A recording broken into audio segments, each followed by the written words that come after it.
Hi, everyone. Welcome back to a new episode of LTC Heroes Live by Experience Care. Today, I have as a guest, I have the pleasure to have with me um, Carrie Davis, the administrator at Covenant Woods. And Carrie, the story is with you is really cool. You actually met on the show. You met the host Peter Murphy Lewis at Leading Age Virginia. The Yes, expo was in June, I believe, right? The first week of June. correct.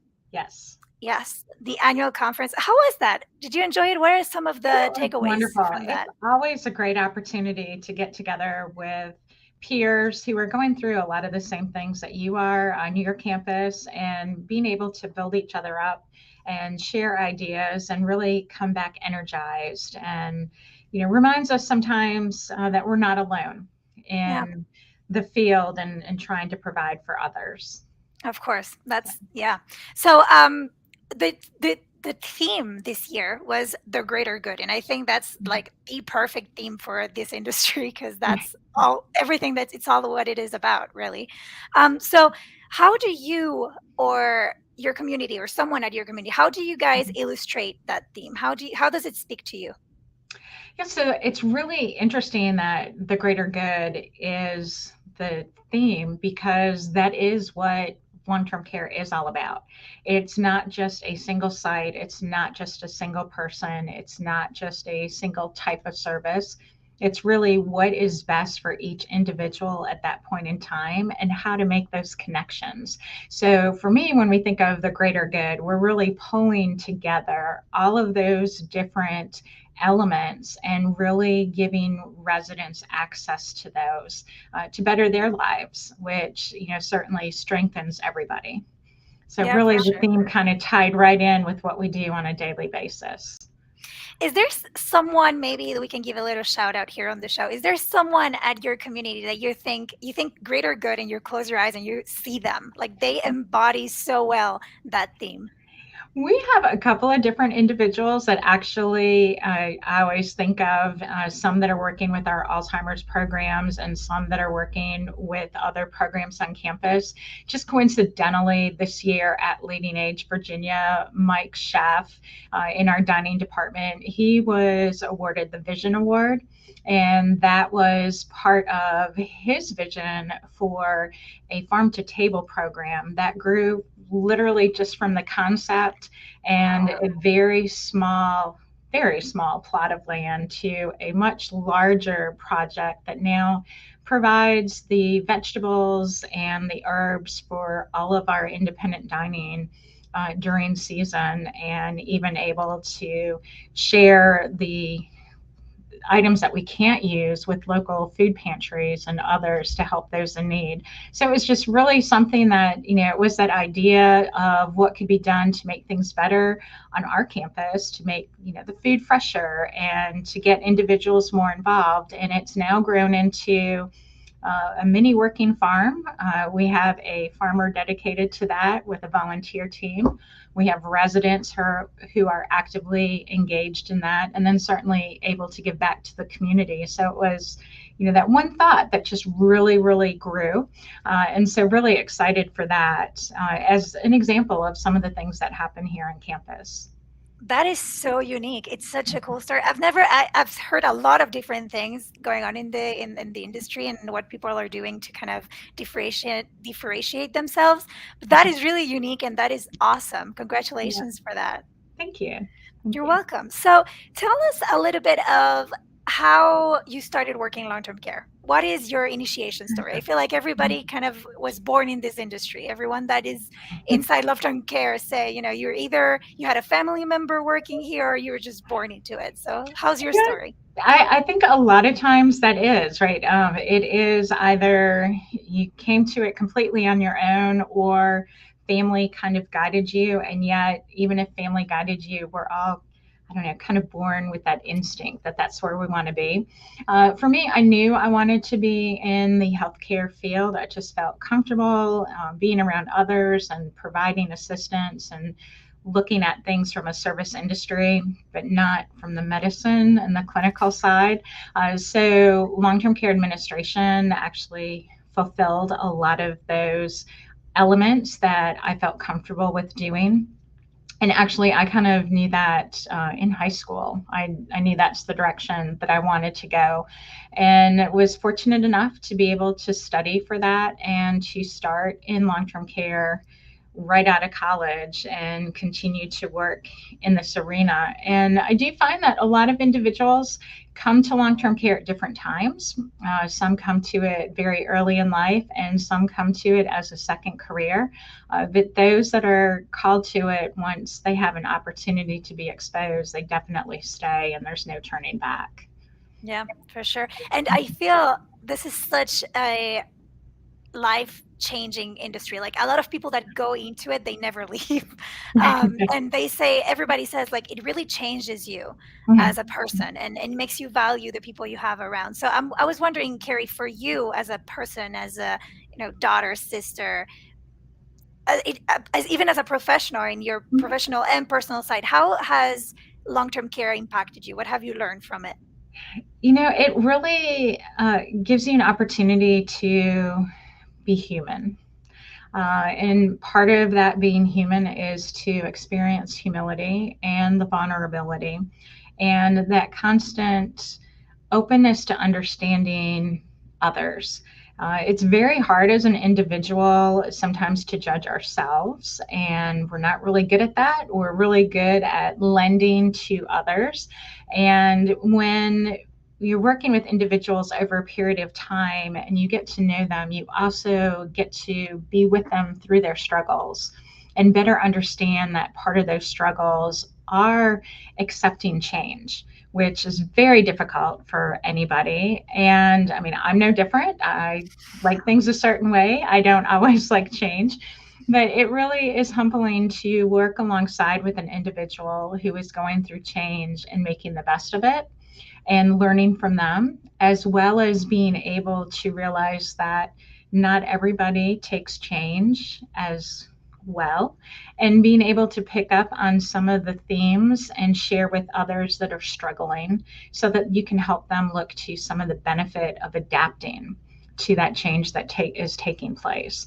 So really, working in long-term care is something that can be centering, at least for me. And the individuals that I get to work with and the experiences that I have with them, I can also carry outside of work. They do sometimes impact how I'm able to share information and provide support for others outside of family as well as inside family. And sometimes experiences with family will influence my ability to help understand a resident or a staff member and what they're going through. So it's very much interactive, at least for me, kind of that 24/7. But it is all about people, right? And there's the business end, there's the operation end, there's the documentation, but it's about people and really being able to connect.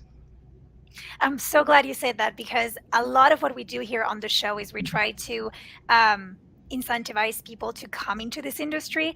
Even though with the staffing challenges that the industry is facing right now, we're constantly trying to find new younger care people to Mm, get into long term care. So yeah.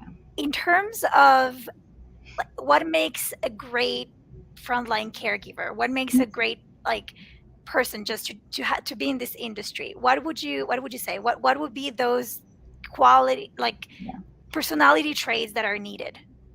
So really, anybody who's going to succeed is someone who really wants to be here, right? And that may sound a little bit cliche, like, well, of course they want to be here, but is their heart in it? Really, an individual who has a true desire to help others, not necessarily tell them what to do, but to actually help them where they are at that point in time. Someone who's genuinely happy or soothing, someone who can relate to other individuals, and particularly if they're able to adjust to that person's response. Some individuals like a really soft tone, some individuals like short sentences, and being able to adapt really is helpful. that adaptation, that flexibility, being able to kind of turn on a dime. And that is something that in any service industry is going to be important. And long-term care is no different. If you want something to be exactly the same every day, day after day, healthcare in general is probably not your first go-to location. But in long-term care, things are going to be a little bit different. There's certainly your basics, but how people respond is going to be different. So that flexibility and that positive attitude. A lot of Yes. the technical items, they can be trained, right? We can train and teach and coach as far as the technical tasks that need to be done. But it's truly that personality and that genuine desire to be present and to assist others that is one of those traits that when you find it, you want to go ahead and help nurture that person and show them all of the different possibilities that they have in long term care. Because it's not just clinical, there's Yeah. a lot of other things, whether it's, IT or specialty dining, marketing, communications. There's just so much that goes into this part of the industry that it's not just nursing. Nursing is extremely important, as is anything clinical, but it's all of us working together that make it happen. Yeah, I'm glad you say that because sometimes we think long-term care, we right away we go to caregivers, right? And nurses. But there's so much going on in this industry that Yeah. is also outside. So yeah, I'm so glad you said that. Thank you. So to start wrapping up our interview today, I just want to do a quick little game that we like to do, which is the rapid fire questions. So I'll ask you three questions and you'll answer them as fast as you can. Ready? Okay. All right. Okay, so the first one. What are the book or books that you've given the most as a gift and why? The books that I give the most actually are person specific. So they're little pick me up statements. You can think of it as a little inspirational quotes, and then I tailor them based on the individual or what they're going through at that point in time. Awesome. Next one. What is something that you've done in the last year that you're extremely proud of? Oh, I am actually extremely proud that I made it this far through everything that's going on in life. No, really, it's actually family related and just being able to spend as much time as possible with my recently graduated high school senior and being able Oh, to learn from her as to what she's going through and realizing how much everything has changed in the few years since I last went to college, which she will be going to next month. And it was just a really rewarding opportunity to reconnect. I think we all intend to spend a lot of time with family, irregardless, but there's sometimes these special milestones that you kind of purposely put a little bit of extra time in. At least I did in this particular case, and it really was wonderful because sometimes it's hard to take care of yourself, and that was self-nurturing. So I'm very yes, proud that I self-nurtured, which is something that some of us don't always do as often as we should. of course. Congratulations, by the way, Thank you. to Thank you you. and her. And the last one is so I think this one is actually perfect for your your case, your scenario. What advice would you give to a smart driving college student about to enter the real world?